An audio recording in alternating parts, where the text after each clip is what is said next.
السلام عليكم ورحمة الله وبركاته. إن الحمد لله نحمده ونستعينه ونستغفره ونعوذ بالله من شرور أنفسنا ومن سيئات أعمالنا. من يهده الله فلا مضل له ومن يضلل فلا هادي له، وأشهد أن لا إله إلا الله وحده لا شريك له، وأشهد أن محمدا عبده ورسوله صلى الله عليه وعلى آله وأصحابه والتابعين وتابع التابعين ومن تبعهم بإحسان إلى يوم الدين. أما بعد،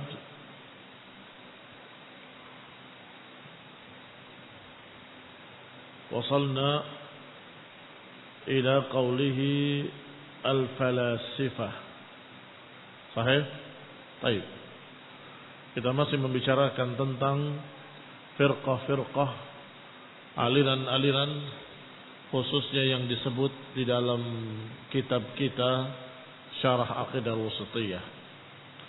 Dan kita sampai pada firqah yang ke-14, yaitu Al-Falasifah.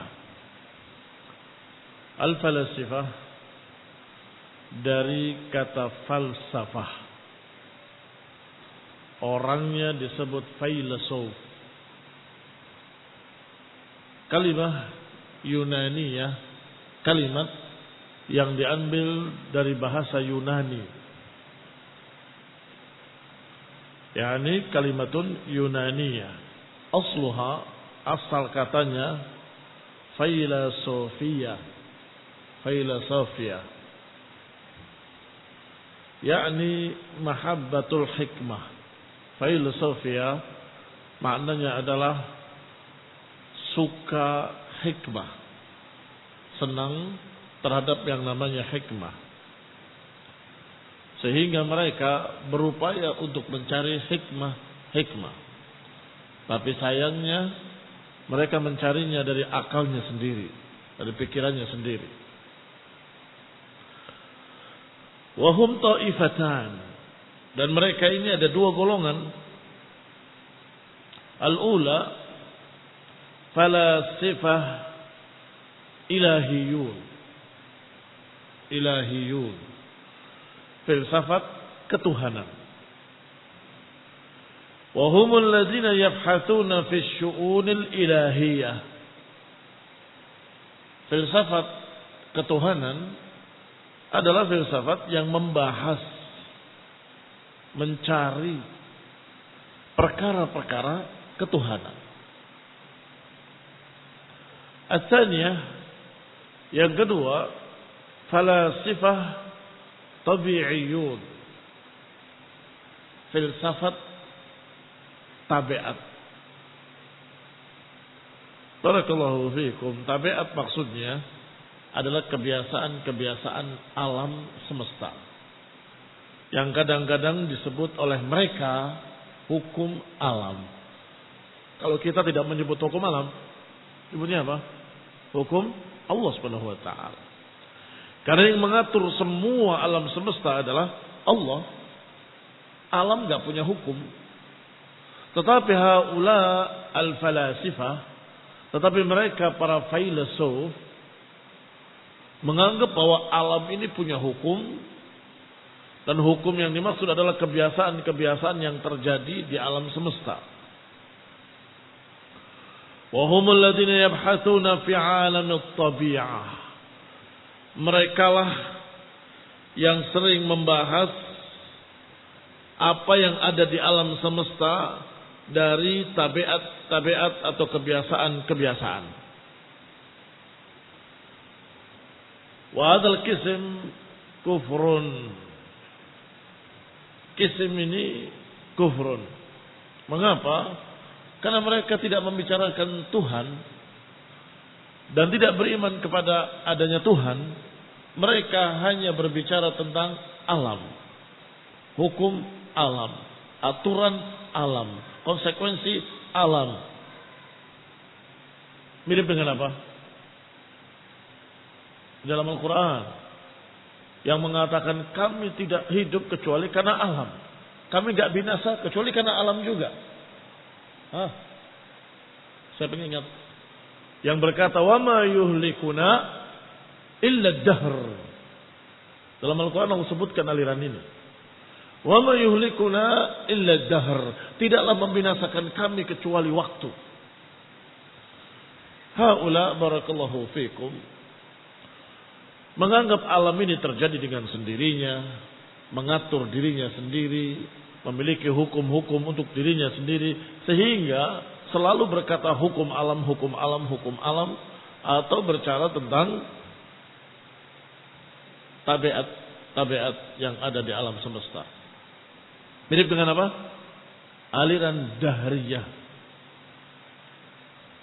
yang berkata wa ma yuhlikuna illa dahr, dijuluki dengan ad-dahriyah.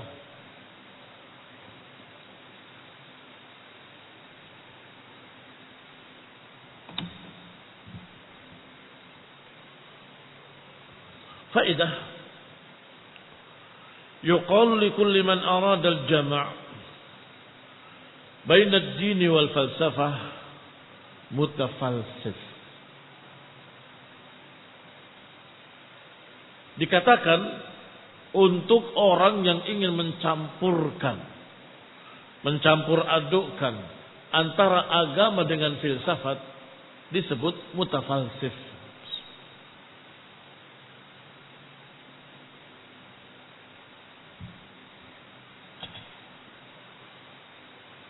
Dia muslim, dia sholat, dia puasa. Tetapi ketika berbicara agama memakai filsafat. Bukankah berarti. Kalau begini, berarti begitu. Kalau begitu, berarti begini. Orang seperti ini disebut mutafalsif. Kalau orangnya ahli filsafat atau orang aslinya memang tokoh filsafat seperti Plato dan Aristo, atau seperti Sigmund Freud dan sejenisnya, disebut filosof.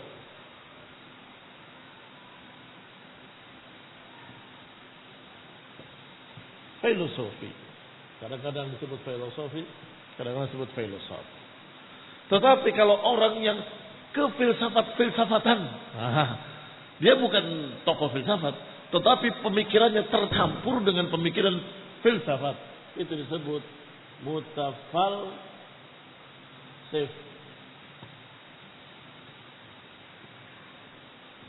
Mutafalsif. Hadar rajul mutafalsif. Maksudnya orang yang sok pakai filsafat-filsafatan padahal dia muslim. Ingin menggabung antara agama dengan filsafat. Yang ke-15. Tidak panjang lebar. Karena sudah sangat jelas. Tokoh-tokohnya juga sudah sangat jelas. Siapa tokoh filosof tadi? Aristo. Yang biasa di Indonesia dikatakan Aristoteles. Atau Plato.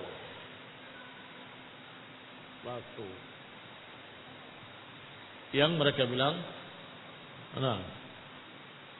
Platos, Aflatun. Mereka juga bilang segala macam tokoh-tokohnya sebagai nabinya mungkin ya, sebagai sumbernya, sumber ilmunya. Mereka akan bangga kalau sudah bilang kola Plato, kola Aristo, kola Sigmund Freud dan seterusnya, itu sudah bangga sekali. Baik. Yang ke-15, ahlul kalam.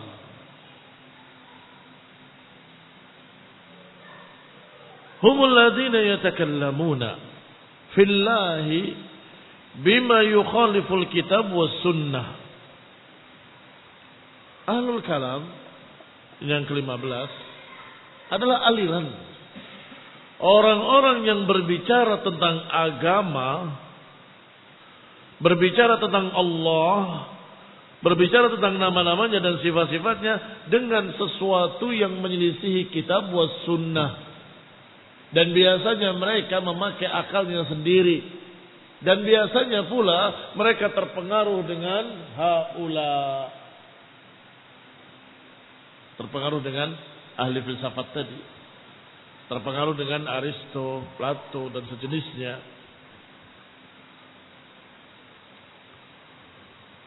Orang-orang ini dijuluki dengan ahlul kalam. Apa terjemahannya ahlul kalam? Ahli artinya ahli.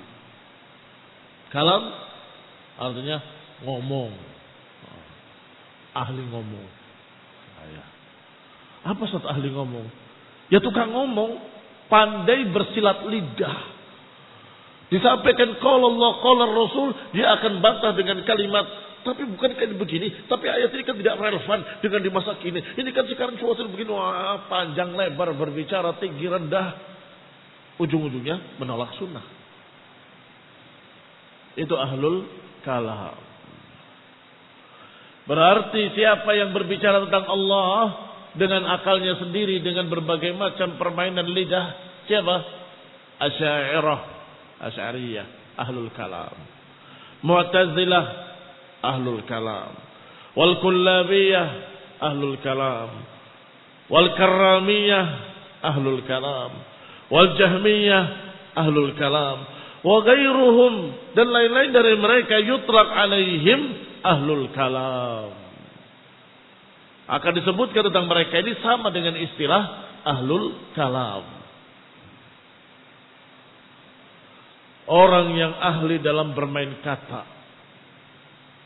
Yang tadinya batil terlihat seperti hak. Pencuri itu baik apa jahat? Hah? Pencuri orang baik apa orang jelek? Hah? Orang jelek kan? Sepakat kan? Tapi mereka ahlul kalam bisa membaliknya. Pencuri itu memiliki jasa besar.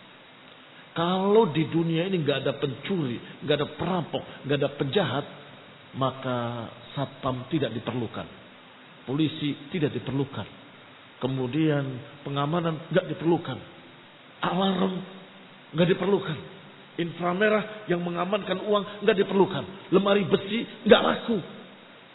Ya Pak ya, berarti pencuri berjasa. Bukankah begitu? Dengan adanya pencuri, lemari besi laku, alarm-alarm pintu laku, satpam, masya Allah, dapat penghidupan, polisi dapat gaji, semua itu disebabkan oleh mereka para pencuri. Jadi pencuri itu semuanya orang baik, memberikan jasa pada mereka, bukan begitu? Gak usah jawab.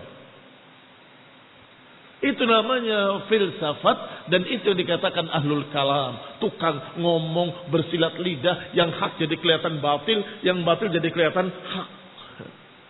Astagfirullah. Tetap yang namanya pencuri, perampok, orang jahat, bukan orang baik. Adapun apa yang Allah takdirkan dari semua tadi, itu adalah Allah subhanahu wa ta'ala yang maha adil, menjadikan manusia ada yang mukmin, ada yang kafir, ada yang baik, ada yang jelek. Itu karena keadilan Allah menciptakan manusia bermacam-macam. Kenapa jadi pencuri yang dipuji? Paham dong? Saya. Itu contoh saja. Kalian jangan bermain kata. Jangan bermain kata. Itu di salah satu pondok, bukan pondok ahlu sunnah. Belajar usul fiqih, belajar filsafat, belajar cara bermantik. Apa jadinya? Ngerokok di depan gurunya. Kamu melanggar, nggak baca itu tulisan, dilarang merokok di sini. Di sini itu kan di papan itu, bukan di sini. Bingung gurunya mau jawab. Dilarang merokok di sini itu kan di tulisan itu, di papan itu. Saya kan di sini, bukan di sana. Oh, ini barakallahu fikum ahlul kalam. Dia ajari sendiri, akhirnya kepentok sendiri gurunya oleh muridnya. Dan itulah masih banyak lagi permainan-permainan kata yang seperti itu, dan jangan kalian menentang kebenaran dengan permainan kata. Yang berikutnya, ada pertanyaan, kalau begitu apa bedanya dengan filsafat? Filsafat juga permainan kata, ahlul kalam juga permainan kata. Wal farqu bainal falasifati wa ahlil kalam min wajhain. Perbedaannya antara ahli filsafat dengan ahli kalam dari dua sisi. Al-ula, sisi pertama, annal falasifa yabhatsuna fi syu'unil ilahiyyah wa ghairiha. Bahwasanya filsafat membahas tentang urusan ketuhanan dan urusan lainnya dengan ilmu filsafat mereka. Ammal mutakallimun, adapun ahlul kalam, yabhatsuna fi syu'unil ilahiyyah faqat. Adapun ahlul kalam hanya pada masalah ketuhanan saja. Berarti kalau kita tulis di sini ahlul kalam, dan di sini nomor 2 filsafat, al-falasifah. Apa bedanya? Kalau filsafat mencakup semua pembahasan, apakah ilahiyah atau tabi'iyah. Apakah membahas ketuhanan ataupun urusan alam semesta.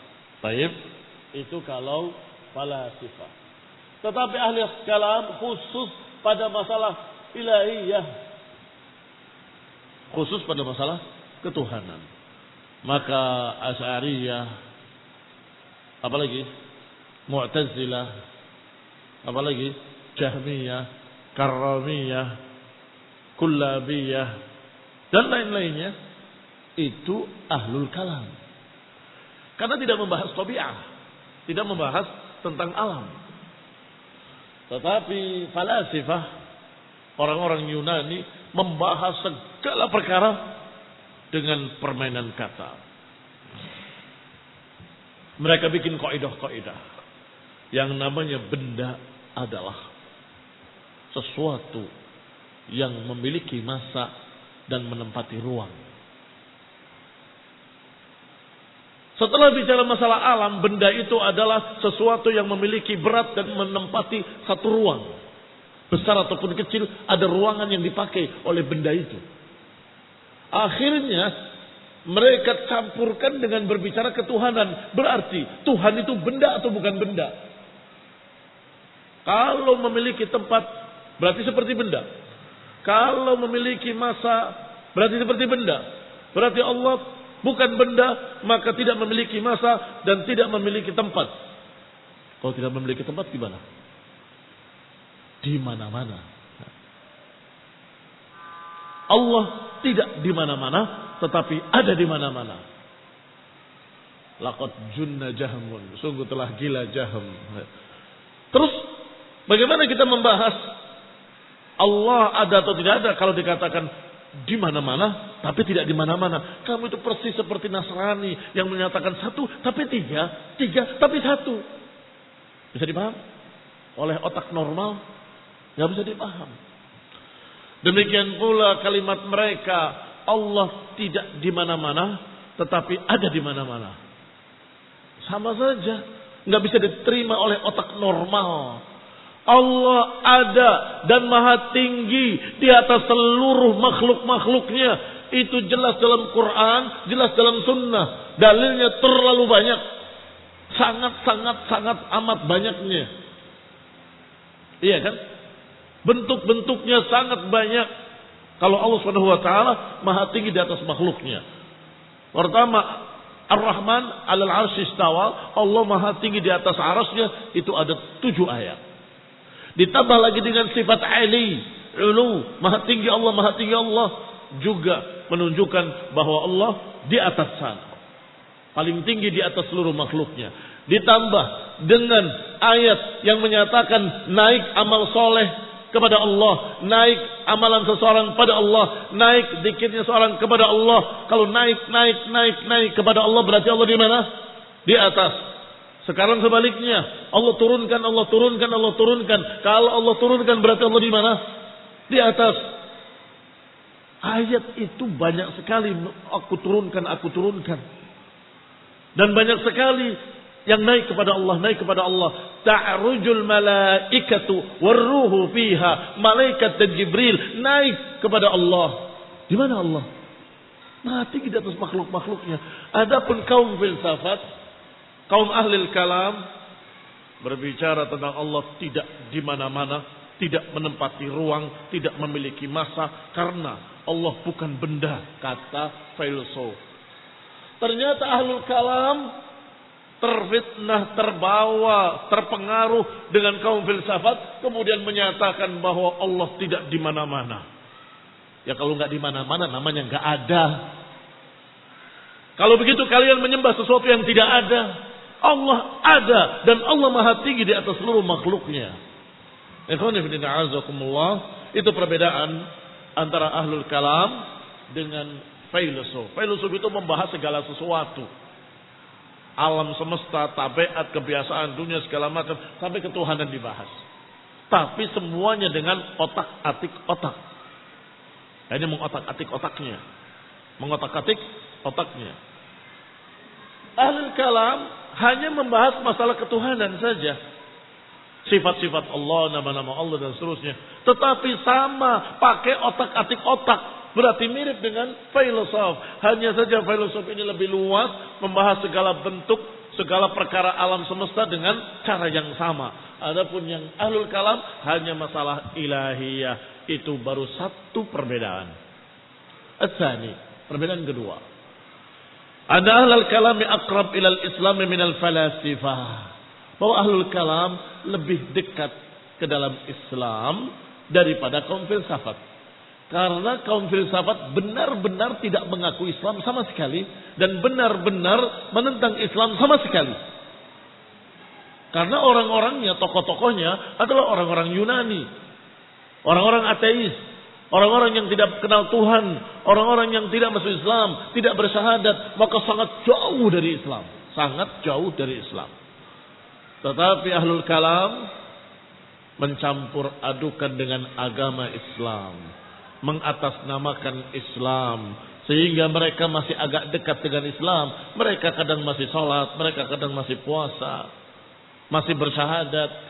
Tetapi pemikiran mereka sesat karena menentang sekian banyak ayat, sekian banyak hadis dengan otak-atik otaknya sendiri.